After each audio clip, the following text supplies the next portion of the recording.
गांव के किनारे बसे पुराने हवेली में रहने वाले विवेक को एक दिन अपने दादाजी के पुराने संदूक से एक पुराना मानचित्र मिला। मानचित्र पर एक लाल निशान बना था और कुछ धुंधले अक्षरों में लिखा था, खजाना यहाँ छिपा है।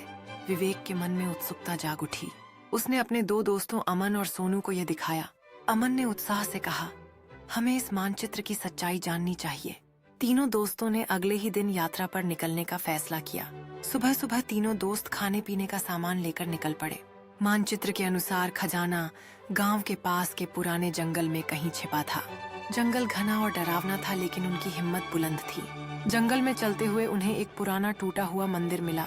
मानचित्र के अनुसार खजाने का रास्ता वहीं से होकर जाता था। जब वे मंदिर के अंदर गए तो अचानक हवा का एक तेज झोंका आया और एक गुप्त दरवाजा खुल गया। दरवाजे के अंदर घुसते ही तीनों को एक अंधेरी गुफा दिखाई दी। अंदर जाते ही जमीन कांपने लगी और सामने एक विशाल पत्थर का दरवाजा आ गया। दरवाजे पर एक पहेली लिखी, जिसके पास ज्ञान का प्रकाश है वही आगे बढ़ सकता है। सोनू ने तुरंत समझ लिया। उसने अपनी जेब से टॉर्च निकाली और दरवाजे पर रोशनी डाली। जैसे ही रोशनी दरवाजे पर पड़ी, दरवाजा अपने आप खुल गया। गुफा के अंदर घुसने पर उन्होंने देखा कि वहाँ 4 रास्ते थे। विवेक ने ध्यान से मानचित्र को देखा और कहा, हमें दाईं ओर जाना चाहिए। वे आगे बढ़े, लेकिन अचानक जमीन के नीचे से एक फंदा खुला और अमन नीचे गिरने वाला था। सोनू ने तेजी से उसका हाथ पकड़ लिया और उसे बचा लिया। आखिरकार वे एक बड़े हॉल में पहुंचे, जहां बीच में एक सोने का बड़ा संदूक रखा था। उन्होंने संदूक खोला तो उसमें सोने चांदी के सिक्के और अनमोल रत्न थे।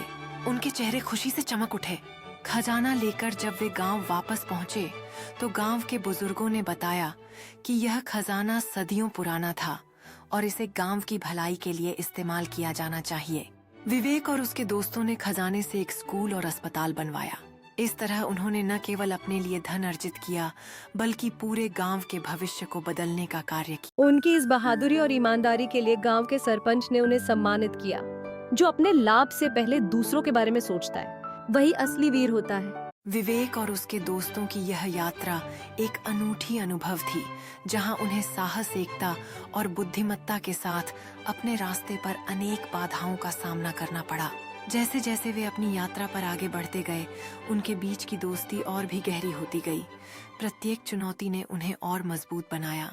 अंततः जब उन्होंने उस अनमोल खजाने को पाया तो उनकी खुशी उस भावना से कहीं अधिक थी जो उन्होंने साझा की। लेकिन उनका असली पुरस्कार तब सामने आया जब उन्होंने उस संपत्ति को गांव के विकास के लिए समर्पित करने का निर्णय लिया। इस निर्णय ने न केवल गांव के लोगों के जीवन में बदलाव लाया, बल्कि यह सिद्ध कर दिया कि सच्ची वीरता अपने लाभ से पहले दूसरों की भलाई के लिए सोचना है। इस कहानी से यह सीख मिलती है कि असली खजाना वह है जो हम साझा करते हैं और दूसरों के लिए उपयोग करते हैं।